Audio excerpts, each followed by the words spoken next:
Welcome everyone to the second installment of the Human Experience channel for the new YAA Board of Governors series, Must See Yale.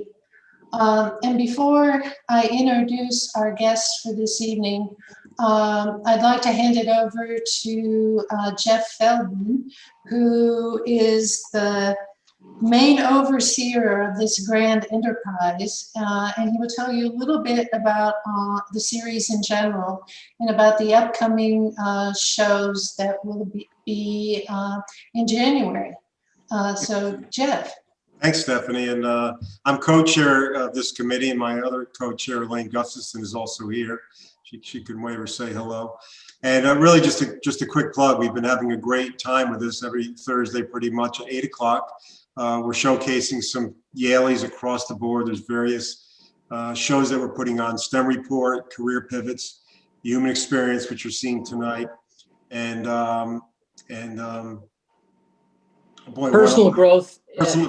Thank you, Steve. Stage moment there. But those are the upcoming episodes. So really just every Thursday at 8, hit the same link. We're here. We're having a good time. And we're learning a lot about fellow alumni. So I'll turn that back to you, Stephanie. And thanks all for joining. Okay. So I'm Stephanie Brilli. I'm the Board of Governors. And also joining me tonight is co-organizer Sudeep Mukherjee, Wade Sudeep. And we are thrilled by our guest this evening, who's agreed to speak with us all, Gina Ray LaCerva. Gina Ray is the author of an exciting new book called Feasting Wild: In Search of the Last Untamed Food, which she will tell you about the history, how it came to be, in terms of how a promising young academic has gone on to be perhaps the next Anthony Bourdain.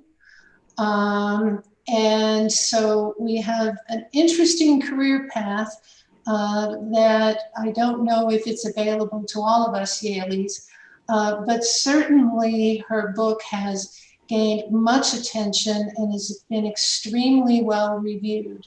And it's very interesting. I'm about halfway through. Gina Ray is committed to be able to take what she has acquired in terms of her knowledge about environmental science and writing about it in ways that personalize and contextualize what might otherwise be dense academic research. And when she shares her material this evening, I think you'll see how the two of them nicely interweave. And sometimes I would say Gina Ray has made some interesting choices in terms of what she chooses to share. She is a native of New Mexico, where she joins us from tonight, as you might discern from the ceiling that you can see above. And she was an undergraduate at Vassar and started off being interested in tsunamis, which tells you something in terms about somebody who's actually from the high desert plain being attracted to the forces of the ocean and their destruction. She went to Cambridge before she went to the forestry school at Yale, which we now know as the School of the Environment. And there she was one of the first recipients of Yale's William R. Birch, the Birch Prize. And so she is also known as a Yale Tropical Resources Institute Fellow. And she also happens to be a National Science Foundation Graduate Fellow. So without further ado, because there's a lot to talk about, and I don't think we'll even begin to mine what is available in this really wonderful, rich, nuanced book of hers. And during the talk, If you have a question, please put it in the chat, and Sudeep and I will either call on you to actually ask the question of Gina Ray. And so, without further ado, Gina Ray La Cerva. So Gina Ray, I think we can easily start because you are very adept at being able to talk about your own personal path and sort of the larger issues of what you've researched. So I'm just going to tee you up with a question that you can run with. If you can share with us tonight your pathway to Yale and what led you to decide to write this book, and then share with us some of the material from the book. Great. Well, I was born in a small village in New Mexico at home. No, I'm not going to go back that far. But how did I get to Yale? Kind of a meandering path. So as you mentioned, I studied natural disasters in undergraduate. I chose to focus on geology and geography because those were the classes where you got to go outside and drink beer. And that to me seemed really fun, to be able to spend your academic life out in the field. And so for a long time, that's what I was looking at. I was looking at how human systems and natural systems interact to create vulnerabilities and disaster situations. And some of my first field work was in Indonesia after the 2005 tsunami. So we were looking at how oral history traditions actually helped save people. Islands that had these traditions of storytelling would tell stories about brides that got washed up into the hillsides. And it meant that when this tsunami happened in 2005, people knew to run to high ground. So it saved a lot of lives. And eventually wound up at Yale thinking that I was going to continue in the vein of natural disasters. My advisor was Michael Dove, who does a lot of work in that field. And then somehow I just got onto the food thing and the wild food thing. And, you know, I decided to write a book when I turned 30. Most people decide to get married or have kids or something. And I decided that I would try writing a book as an experiment. I'd always loved writing, and it was something that seemed like a good thing to do while I was in grad school, since I would have some funding to be there and some time and access to Yale's wonderful libraries. So it just started out as an experiment, and 6 years later, it's a real thing, which is, you know, amazing that I committed to this whole process. And it's been a wonderful ride. I don't recommend putting out a book during a pandemic, but it's been an interesting experience.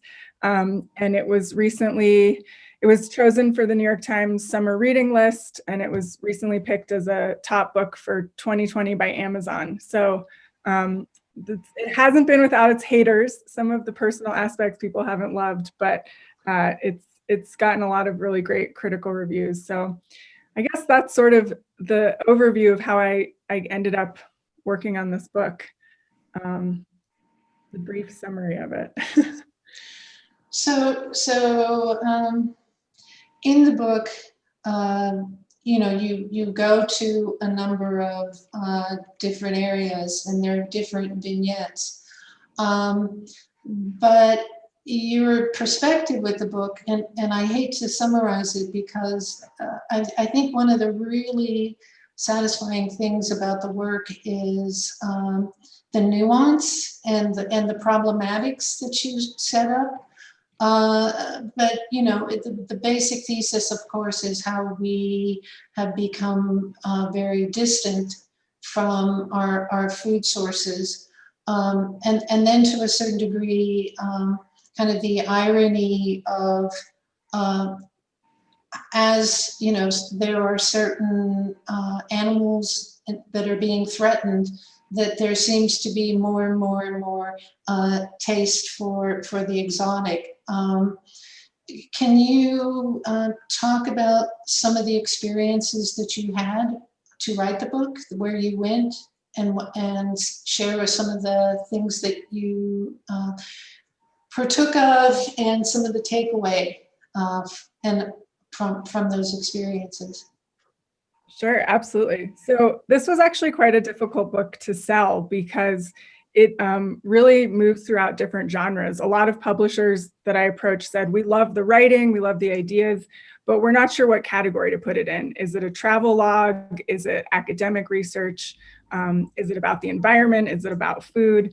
And I actually really loved getting those responses. At one point, I posted all my rejection letters on my website because they were so praiseworthy. You know, they felt like praise for the book, even though they were all, you know, saying no. But I guess the premise of this book started because I started noticing that wild products in general were things that humans can't make, were increasingly luxury items. And I just thought that was really interesting, particularly in the food world. So 99% of our history, we hunted and we gathered and we went out into our environments and we sourced food. So it's really this very small amount of human history and time when we've had agriculture and domestication of our food sources. At the same time, in all of my Yale classes, I was learning about the Anthropocene, which is this idea that humans have become a force of nature. So we move more soil around the planet than the planet does on its own. So, you know, rivers move sediment around, but we move more. We create more biomass than animals and plants do on their own. So we've really become such a huge part of the planetary mechanism that it started me on this quest of kind of, is there anything wild left? What does the wild even mean in this world that's so thoroughly dominated by humans? And at the same time, wild foods, so things like mushrooms or ramps or wild game meat, particularly in different parts of the world like Africa and Asia, have become increasingly luxury items. So I was really interested in the shift from something that was often associated with poverty, hunting and gathering, to something that's now associated with luxury, with sort of the high end, with the rare. And I wanted to use that story to talk about our relationship to nature in general in this moment in time. So when I was writing this book, I was thinking of all my friends who hate camping, you know, don't like nature, and I wanted them to be able to connect to some of these ideas that all of my FES forestry, you know, peers were talking about. I wanted to bring that out. So anyway, so that was my motivation for this book, was how do we talk about nature and our relationship in a way that's also delicious and yummy and pulls people in. And so I started on this quest looking at wild foods around the world. And Yale was really instrumental in that because I was able to get funding from various organizations such as the Tropical Resource Institute, the Southeast Asia Institute, the School of Forestry. I'm sorry, I'm so not used to the new name, but the School of the Environment had, you know, student research grants.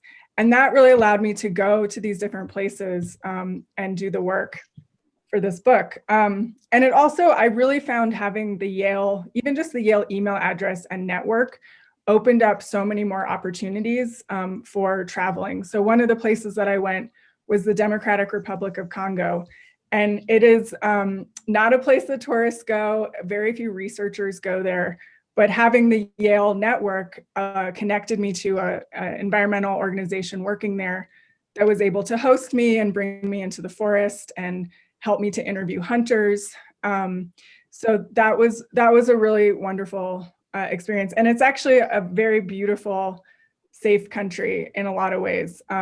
Very different and very intense, but a really amazing place. So another aspect to this book was kind of wanting to tell these untold stories. So much of actually, you know, women feed the world. Women produce probably more than 50% of the food that we eat, but we don't think about it, we don't acknowledge it. And particularly in the environmental world, we rarely get women's stories of environmental management. So a lot of this book is trying to pull out some of those sort of hidden histories and research. So I spent a lot of time interviewing women in the bushmeat markets. And these women are selling, you know, live monkeys and smoked antelope. And most of the time, conservationists don't acknowledge them or think to talk to them, but they're really integral in this whole trade. So if we're trying to stop the trade, because it is threatening wildlife and forests, we have to understand whose lives are going to be impacted by that. And there's just a huge wealth of information in terms of the kinds of species and the changes over seasons, and the changes of the trade over the years. So it was actually such a pleasure to talk to these women around the world. Another place that I went that was really spectacular was Borneo. So I was there looking for edible birds' nests. I'm not sure how many people have heard of them or eaten them, but it's literally the spit from this bird called a swiftlet. They spit out these nests. They live in caves and they can echolocate like bats. So they're just this incredible species. They never touch the ground. So they're either hanging from their nests in the caves or they're flying around eating 1,000 insects a day. And these nests have been a traditional food in China for a very long time. But increasingly they're being domesticated. So people are building these concrete houses to raise the birds. And that's changed the whole economy around these nests. And the wild bird population has really crashed. So those are a few of the stories in the book. I also eat at Noma, which is one of I think it was voted the top restaurant in the world. That's sort of my entree into the wild food world because they serve a lot of gathered and hunted foods. So it's a real whirlwind, a feast, as someone, So in reading the book, I sense more than just a little bit of ambivalence, or at least mixed feelings about feasting on the wild, in terms of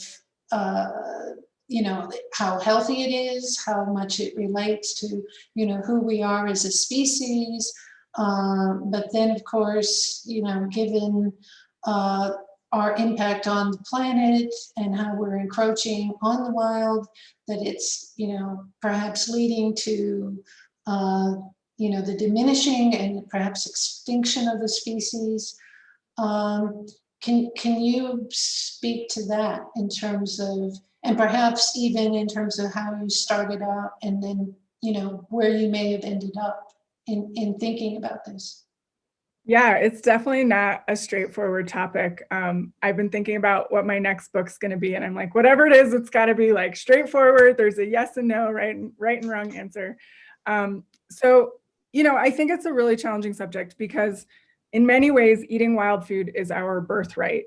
And wild foods, they taste more complex because they are out of an ecosystem versus a monocrop in an industrial agriculture setting. That's part of why they're so valued. They're often higher in nutrients because the way that we grow food now has been to breed species that look really good or really easy to transport across the country, but don't necessarily have the flavor or nutrition that wild foods have. So in a lot of ways, eating a wild diet is actually better for us.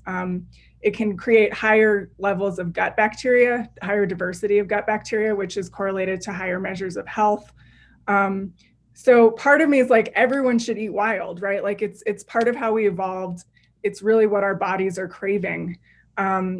On the other hand, we can't all eat wild. There's 8 billion humans, and the amount of wild space left is increasingly shrinking. Unfortunately, environmentalists are up against not just people eating wild animals, but they're up against logging and mineral extraction, oil drilling, all these other forces that have so much money behind them that it's a really challenging time for environmentalists. And I talk a little bit about, how many environmentalists are murdered in the field for trying to protect these last wild spaces. So it's an intense moment for that. One of the thoughts is, how do we rewild our agricultural system so that we can eat something that's closer to wild, and we're creating food systems that are more ecologically sound and better for the planet, instead of all going out and eating that last, wild chanterelle or something. So there's definitely some ambivalence. I grew up eating wild food a bit in New Mexico. A couple weeks ago, I went hunting for elk with my dad. We had a pinon net crop this year, which only happens every 5 to 7 years. So it's not really a viable way to, have enough calories in the world. At the same time, there's still a lot of people that really rely on wild foods. And actually, if you think about it, fish is one of the last, or seafood is one of the last places that most people eat wild. And that is, projected by mid-century to no longer exist. There's going to be more plastic in the ocean than fish at some point in the next few decades. So we're at this startling moment with our environmental choices and our food choices. And, I think a couple things. People who are interested in learning how to forage and hunt, it's really about creating a relationship with the land that you're doing that. So I tell people, if you want to start foraging, go walk the same area for an entire year and see how the plants change and see what kind of animals you notice and the interactions that are changing, and really start to have a relationship with this place that you are then going to source food from. So it's less about going in and extracting or taking the Instagram photo, and more about actually creating a relationship with the land, which is, what we've lost over the years as we've created further and further distance between our food and our consumption. So that's one thing. I sort of lost my train of thought for the second aspect. Yeah, I don't remember. Sorry. Why don't we go to questions, Sudeep? Sure, Gina, it's great to see you again. Just thank you again for doing this. On that sort of notion of extraction, which you just said, tell us a little bit about the sort of historical research that you did. Like, one of the counterintuitive things I found when reading your book was when you spoke about how civil wars have actually fueled the extraction of wild meat, which is, I didn't expect that. How did you uncover, the historical research to, just, come up with these points like that and some of the other things you were talking about earlier? Yeah, so someone actually called my book a really dense page turner, which I thought was a great description, because it is very packed full of research. After I graduated from Yale, I thought I was going to leave New Haven, but I had so many library books still checked out that I wasn't able to leave. And it got so bad that I think I reached my maximum, and I was asking friends, I was like, please check out this book for me. Like, I promise I'll return it on time. So I, being the kind of nerd that I am, I got really deep into the history. So another sort of through line in the book is looking at how sort of Western ideas of environmentalism have actually created this idea that we have of the wild nature being separate from sort of tame culture. And that actually colonialism really dramatically changed our landscapes, and was a cause of a lot of wildlife decimation as we wiped out indigenous cultures who had a different relationship with their foodscapes and the land. So on the East Coast, a lot of Native American tribes, they actually created landscapes that were more abundant food-wise. So they would have low intensity burning of the forest, and then the year following, you would have a lot more game animals, because it would create all of this grass growing up in those burned areas, this browse that was really important for game animals. Different ways that they managed the coastal wetlands in New Haven area, Connecticut area, meant that there were more game birds coming through, wildfowl, like ducks. So, I think we have the capacity to steward the land towards these abundant food systems, but a lot of that knowledge was literally wiped out with the sort of genocidal creation of the United States. So part of the book is uncovering some of that. In the case of civil war that you mentioned, yeah, so unfortunately, Congo has had a number of civil wars that have killed and displaced a lot of people. And one of the consequences has been that rebels hide out in the forest and they accumulate bushmeat. So after wild animals are killed, they're warm smoked for many hours. And so that's because the forests are so humid, you want to be able to preserve the meat. And so they're smoked.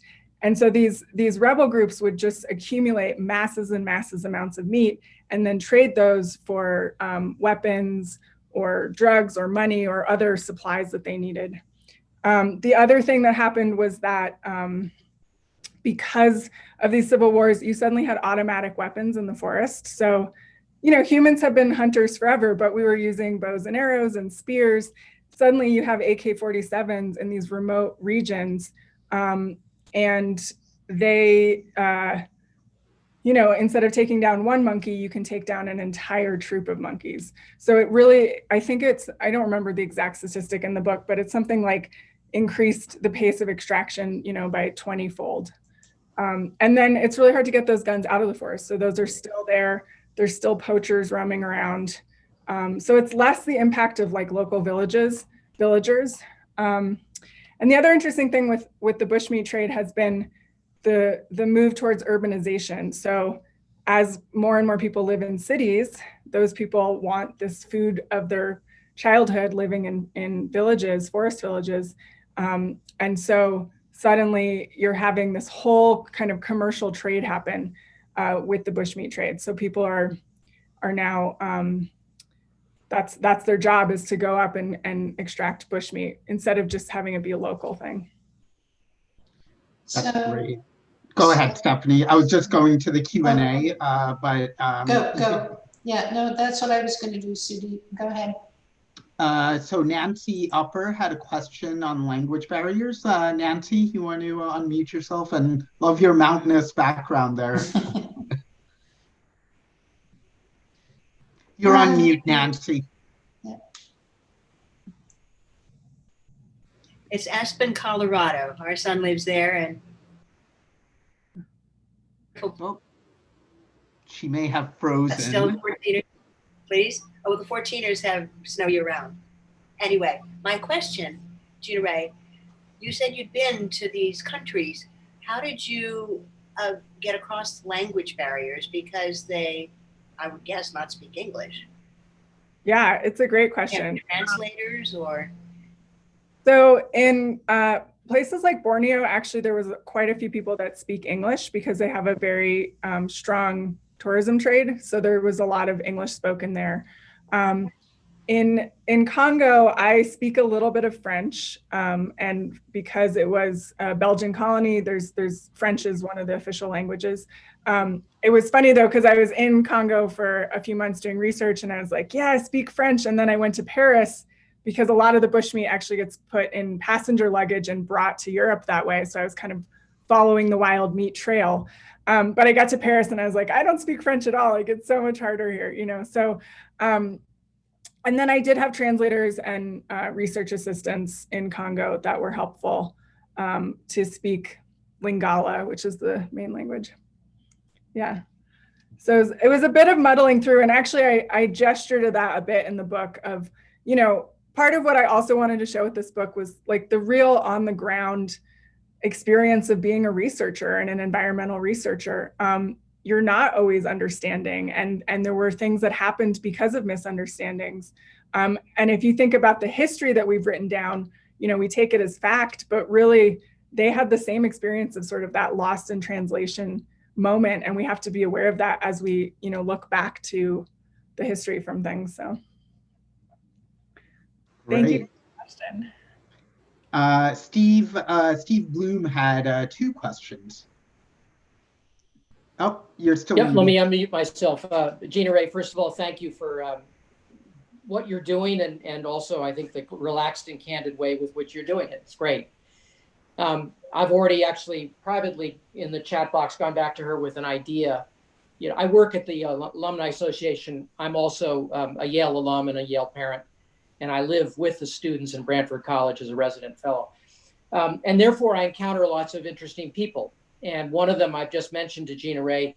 Her name is Allie Moore. She's class of 14. She wouldn't mind mentioning that. She's a serial entrepreneur. And one of her most important causes is the use of insects as food. So it's sort of half question and half connection. And, the environmental footprint, speaking of things in the wild, the environmental footprint of insects, especially when you take protein into account and nutrition, is spectacular. So top of mind thoughts on that fact for a minute, bearing in mind there is another Yaley who I think you would have fun talking with. She's a total extrovert, by the way. And the other thing is completely different as a question, which is the consumption of wild animals often, or not often, occasionally creates the opportunity for viruses to jump. And I'm curious if you have any thought about that. It must have crossed your mind, sort of how that fits into your view of the world. Absolutely. So taking insects, bugs, there's something like 1,500 edible insect species that people eat around the world. So it's really very much like a Western kind of fear of eating insects. I actually came across a book from the late 1800s called Why Not Eat Insects? And this guy was at that time even trying to convince people that insects were, a good thing to eat. You could prevent them from destroying crops. He was surprised that people would eat lobster but wouldn't eat, a cricket. So it's very much a Western thing that we don't eat insects. And there's a lot of people in the food world that are sort of like, this is the panacea that's going to save us. When, in a lot of ways, insects supplement diets all over the world. And it will be interesting to see if people are ready for it in this country. I went to a dinner and ate, I think it was like gold dusted crickets or something. So, and it was like on ice cream. So I think people are trying both ways, like the very high end kind of decision, and then something more like protein bars where you don't even know what you're eating. And not wanting to go too far down this rabbit hole in a discussion where other people may have questions, Ali has gone and done a series of cocktail parties, not only at Yale, but all over the country, showcasing which insects go best with red and white wine and certain kinds of cheeses and so forth, as a way of convincing us all that it really is a food group. Yeah. And, cultural change around food is really interesting. So I often bring up the example of sushi. Up until like the 70s, Americans were not into sushi. And then there was a few restaurants in LA that started serving sushi. Hollywood got really into it, and suddenly people saw celebrities doing it, and it became a thing. And now nobody really blinks an eye about eating raw fish. So it'll be really interesting to see if a similar thing happens with insects. The lab meat thing has kind of taken off quite quickly as well. So I'll be watching that space, as they say. And then in terms of Corona and eating wild meat, it's such odd timing with this book because it came out in May, and obviously everyone is stuck at home and freaking out about COVID with good reason. And so I've been getting this question a lot. Humans have been hunters forever, and we haven't had pandemics like this. So the question then is, what is it about our current configuration as a society, as an international community, that has allowed this to happen? Animals will always be passing viruses back and forth, but the chance that a bat is going to be sitting in a cage on top of a civet cat or some other sort of wild animal, pangolin, they're going to be scared. They're going to be, which lowers their immune response. So we've basically created the conditions for this to happen. In sort of more natural hunting scenarios, you might have a virus like this that infects one or two people in a village, never goes anywhere, right? So part of it is also that we're just so globally connected now, and so urban. So in many ways, we kind of co-evolved this virus, based on how we exist as a world. It doesn't, the coronavirus didn't come out of a vacuum. It's very much related to what we're doing. Another aspect is with deforestation. What's happening is that you're having animals and humans, this interaction is happening much more frequently. And so animals are living in forests that are fragmented, which means that they're not as healthy either. And so the likelihood of these kinds of illnesses to jump into humans is increasingly problematic. And I don't want to be like purveyor of doom or bad news, but I could see this happening more and more unless we start changing some of our, practices. Great answer. Thanks very much. Yeah. Dan Skolnick, you had a question. Yeah.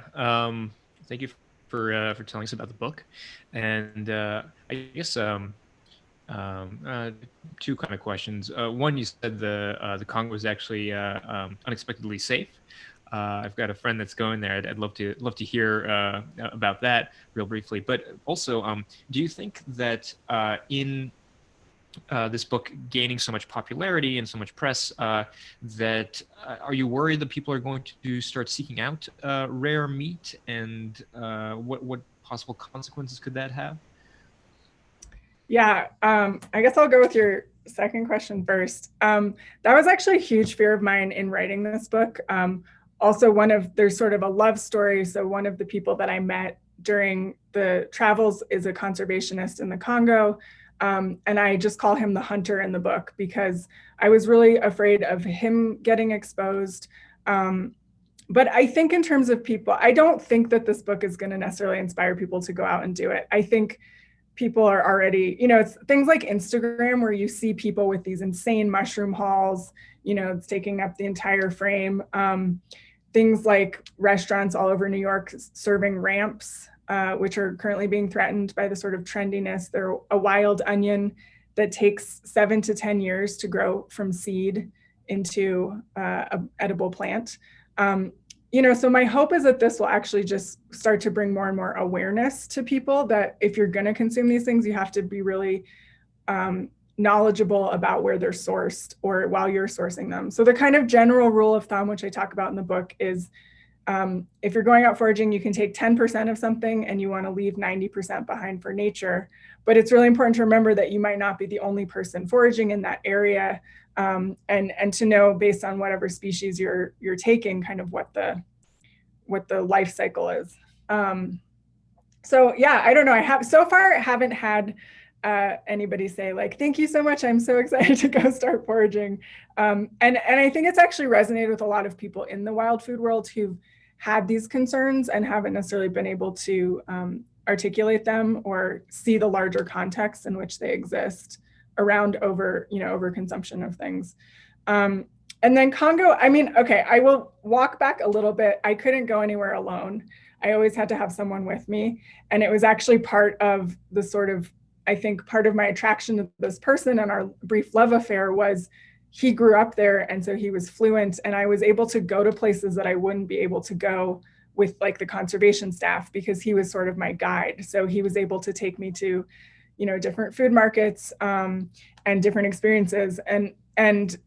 But in terms of like the mass violence, there's more crazy stuff happening in our country than there is there in terms of like, but I think partially because of racism and the history of the civil wars there, we have this perception that Congo is, this place where you're going to die immediately upon entering, and Africa in general being this really dangerous place. If we were to talk about America in the same way that we talk about the Congo, we would be afraid to walk out our doors, in terms of the violence that we experience here. So a lot of what the book is trying to just like tweak our perception a little bit, take a different viewpoint on things that we might take for granted. So, but I'm happy to talk to your friend if they want to talk to me before going. So Gina Ray, I have a question because you now have alluded to having a lover that you met in the Congo. At what point did you, I think you always knew that you wanted to make the book your personal journey as opposed to this, research book. And this is what I learned in the Congo. I'm curious, at what point did you decide to include that in the book? And, how did you come about the decision to get really personal and not just, this is my point of view and then I went there and did this? Yeah. So, I struggled with this because this book took 6 years to write and I didn't have a book deal for the first 4 years. So I was really muddling through kind of how academic to make it versus trying to reach a more popular audience. And part of bringing in the personal was trying to make it more accessible to people. Someone like my mom who wouldn't necessarily read a book about the history of, medieval hunting, but she would read a book that had more of a narrative arc to it and personal story. And I finished my first draft and turned it into the publisher and they were like, this is great, but we need more personal, right? And so that was partially they're pushing me to add, a little bit more of the personal element to it. I still think we have a bit of this divide where men can really easily talk about ideas and women have to talk about feelings and emotions. So I was really resistant in a lot of ways to kind of bringing in the personal. And then I decided that, this was my true experience. I went and I had this brief, strange romance with this man, and I felt like it added more depth to the story and to understanding how this kind of research actually happens.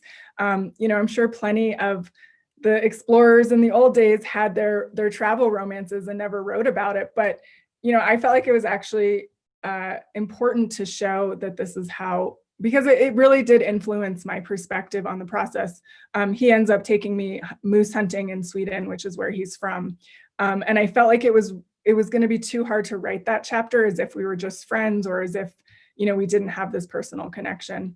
And then in many ways, I tried to write him as a sort of metaphor or archetype for our relationship with the wild. So he was kind of this unattainable man who's always sort of running away from me, and I never quite connect with. And I feel like that's in a lot of ways how we experience wild nature. We go for a touristic experience, we go out into the mountains to test ourselves, and then we come home to our domesticity. And so I was really playing with some of those themes around relationships. What does a wild relationship look like? But it's been interesting, the reaction, because I've had people give me 1-star reviews on Amazon and say, I would have loved this book if she hadn't brought in her personal romance. So people have had some really strong reactions to it, which I actually wasn't expecting to get hate around that. So, yeah. So Nathaniel Jacobson has a question. I think before Nathaniel, Charlie Rosenbaum had a question. Well, he had a question that was Steve's question, and then I think Got he's rephrased his question. You're right. You're absolutely right. Okay, sorry. Go ahead. I'm gonna mute myself. Okay. And I unmuted myself. I did a ayahuasca ceremony during COVID. Wow. Good way to not meet people, I guess. I see a crossover in terms of gastronomy and politics here. So I'm just wondering if you have an opinion about that. And what is a ayahuasca ceremony for the rest? Is when you take illegal things from South America and put in your body and puke in a bucket. Yeah, so ayahuasca, I've actually never seen it spelled that way, but that's interesting. It's it's just the same way as spell Happy Hanukkah. So that's how to spell Hanukkah. I was recently trying to spell that. Right, so ayahuasca is I think it's a couple of different, there's a vine and then some other psychotropic plants. Typically it was eaten or consumed by shamans in South America, and it's increasingly used medicinally in the Western world. So I have not done it, but I think there are some really interesting parallels. So part of what this book also looks at, because I just had to pack everything in, is this idea of tourism. So if we're going to go to a place and be tourists, what does that mean for the local landscape? I grew up in Santa Fe, New Mexico, which is a tourist town, and we've always had this sort of uneasy relationship. We need tourist dollars to support our economy, and we also kind of want them to get the hell out, because it's a different experience living in a town where that's your basic economy. You're commodifying your way of life. I know with ayahuasca, there's been some problems around the vine, more to importing. Sure. So there's been some problems with the vine being endangered because it is a wild vine, and so that, I don't know. I think, again, all of this is like really muddled territory, right? Because I think probably, and this is speaking from having not done ayahuasca, but of having friends who've done it, and you can talk about your own experience, but, I think it can be an incredibly spiritual, life-changing, life-affirming experience. Actually, well, I probably shouldn't reveal this, but, for many people, it really has changed. No, he wouldn't want me to expose it. But for people in my life who've done this, and there's actually a Church of Ayahuasca in Santa Fe, it's changed personalities. It releases lots of past trauma. It has these beneficial impacts in the same way that I think eating wild food can have really beneficial impacts. But how do we make sure that doesn't become a commodity that's only available to rich people or only available to the Western world, and too far taken out of that context of, the sort of medicine that it needs to be in. I think this is a really interesting kind of diversion, but we've been having an issue here. So sage, which everyone loves burning now for kind of spiritual reasons, like a sage stick, something like this, has become very big in the sort of spiritual world. And yet for a lot of Native American people, they're no longer able to access the sage plants that they use for their very old and very real ceremonies.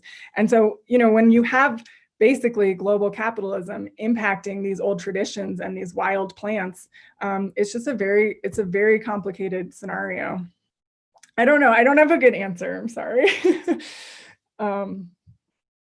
Yeah. I think, back to sort of, if you want to learn to forage, like spend a year walking in a place, I think the more that we can feel like we are having relationships with these plants and with these animals, and it's less about extraction, the better that we're going to start changing, our relationship to them. Gift economies. I think we just need to go to a gift economy, forget capitalism altogether, maybe, but yeah. That reminds me of when I was in Africa and with my parents at a biannual missionary conference, and like they would put like a big gift in the basket, like their baby. You know what I'm talking about? And then like to make someone else put money in and give back the baby. Economic for the party. Yeah, I mean, there's some societies a Messiah celebration.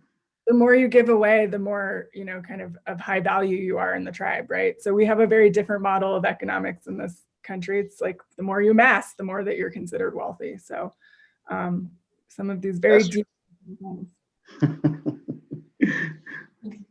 So Charlie, it's your time now, Charlie. Charlie, are you still here? Yes, ma'am. I just wanted to ask if you consider marijuana an edible food or substance, and if it's wild still. Yeah. Well, this is really veered into a territory I was not expecting, but I'm here for it, There's actually one of the projects I really wanted to do was research wild strains of marijuana, because you can find them in Congo, you can find them in, the hills of Afghanistan. It's very much like a weed around the world, literally weed. I think, I feel like just in the same way that we are starting to appreciate heirloom seeds for vegetables, and those are becoming increasingly valued, we might start valuing heirloom varieties of marijuana. So if anyone wants to get into this business with me, it's one I've been thinking about in the back of my mind for a while. Because as marijuana becomes increasingly commodified and legalized, you're going to get, these really super bred, hydroponic, like very specific strands, high that will only make you see blue cats or whatever it is, I think it's going to get, just like a lot of things, kind of increasingly commodified in that way. And so we might be looking for these strains that are still wild and have those wild genetics to them, beyond our sort of, because most of our food crops are really inbred in a way. And so actually, I just was listening to NPR, conservationists are trying to protect some of the wild relatives of our food crops, because if something hits like a disease, we want to be able to go back to those wild relatives to rebreed some of these things. I also recently learned, this is a totally random fact, but you know how you get artificial banana flavor in things and it doesn't taste anything like bananas? Apparently that's because it was based on the banana that we all used to eat back before, I think it was the 1940s. There was this blight that wiped out, basically, because banana plants are monocultured. They're the same, they're clones essentially. And this blight wiped out this banana that was what we all used to eat. And now we eat the current less delicious banana. But apparently that's why artificial banana flavoring doesn't taste like modern day bananas, because it was based on this banana that doesn't exist anymore. So just give you guys that cocktail party fact, if we all ever get to hang out in groups again. Yeah. So you indicated that, in your research, you're interested in the human psychology, and that, one of the things you've talked about is our contradictions, that, we want to go wild and yet we want stability. In some of the minutes that are remaining, would you like to to speak to kind of what you've come away with or what you think you've learned in terms of this? We're talking about the human experience, what this human animal is. Yes. So, because we were hunter-gatherers for most of our evolutionary history, and I mean, this has been said before, but we still operate on a lot of those principles. So one of the reasons that we've all been gaining the COVID-15 and just wanting to eat pasta and candy is because sugar and fat were limiting factors in our diet for most of human history. Wild plants don't have as much sugar. Wild animals don't have as much fat. And so when we crave those things in times of stress, and we've basically created a world around plants that have more sugar and animals that have more fat. That's what our agricultural system is, because that was something that was so limiting that our bodies are constantly craving it. So really, you can look back at these different aspects of our evolution and understand so much of how we behave today. Our brains are such that we are always looking for the signal and the noise. So if you imagine you're out foraging, you're always looking for that bright spot that's going to kind of show up against the background of a forest, that mushroom, right? So that's part of why we are always looking for that stimulation. The world is getting louder. The world is getting more intense in many ways because we just have to keep upping the stimulation in order to find that signal in the noise. And so that part of our brains is very much still part of us. It's called, I'm going to blank on this now, but sensory desensitization, basically. So if you're given the same sensory input over and over again, your neurons literally stop responding in the same way. They don't send as strong of a message. It gets dampened down until you get that next bright signal. So I think that still impacts how we live. And then in terms of the contradictions, I think we can all relate to being in a long-term relationship and being bored by that domesticity and wanting that wildness to come, or being in a situation that feels too chaotic and wild and just wanting things to feel a bit domesticated. It's kind of the grass is greener on the other side. Humans have this really amazing ability to exist within contradictions. And I actually think it's a really beautiful part of our species and our existence, is that we can hold both of these things in our hearts at the same times. We can be hopeful and fearful at the same moment. And in terms of our future, we are aware of the problems in the world. We have the capacity to fix them. And yet we are also part of this like giant collective that doesn't necessarily totally have control over which way we're going. And so, it's a really hard moment to be sort of both godlike and also at the same time, kind of ant-like, right? Like we have both of those capacities at the same time in terms of our socialization and our individuality in the world. So yeah, I don't know if anything, I think I just believe in paradox more after working on this project, and the paradoxes that we all carry within ourselves all the time.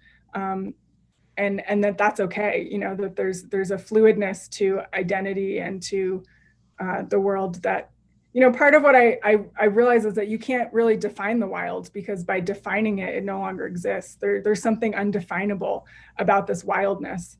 And another takeaway that I would love people to take away is that we're all nature. We this idea that we are somehow separate from nature is ridiculous. We're all part of this extremely large, complex, evolving system that has to do with viruses and forests and humans and the bacteria in our guts. I mean, we're basically not even our own species. We're made up of, I think it's like 90% of our mass is bacteria or something, right? So don't quote me on that statistic, but we are interspecies. We are part of wild nature all the time. And so I think the more that we can connect to that and get rid of some of these very old Western colonial ideas that we have to be somehow separate from nature or tamed or, I think, and COVID has kind of forced us in many ways into returning to some of that. So people suddenly have nothing to do but look at the tree outside their window and really start to connect to that tree that they used to pass by every single day because they were too busy or too unconcerned with it.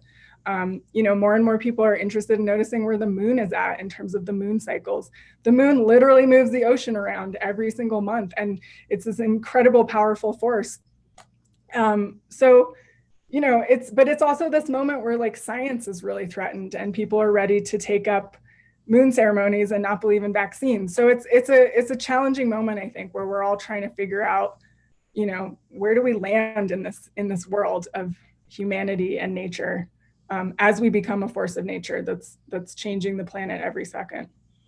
So that's my little rant on that. So you in Gina Ray's eloquence just now, you get a little sense of what a good read her book is. So one last plug and one last quick question. Who do you want to play you in the movie? Oh man, I was saying if there's any movie producers out there that want to turn my book into a movie, that would be really so scenes for the vegans out there. But yeah, well, this has been such a pleasure seeing you all on a Thursday night, and I wish we could all go grab a drink and keep talking about this stuff. And thank you to Yale Alumni Association for hosting me. Really, this book would not exist without my experience at Yale. So, although watch out for my next novel about a particularly wild FES party. Gina Ray, it's Steve Bloom. Just so you know, I was just texting back and forth 10 minutes ago with Betsy Bradley, who's the president of Vassar and of course a former important person on the Yale campus, and bragging on you, saying that she needs to nab you for a Vassar event too. Great. I would be happy to do it. So well, thank you so much. And everybody, one last plug for upcoming Must-See Yale events in January.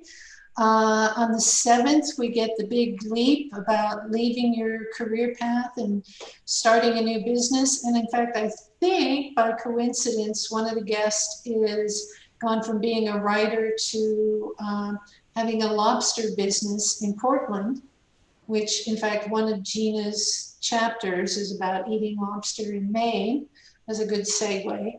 And then on the 19th, the life and career path, we have re-emergence and reinvention in the post-COVID era.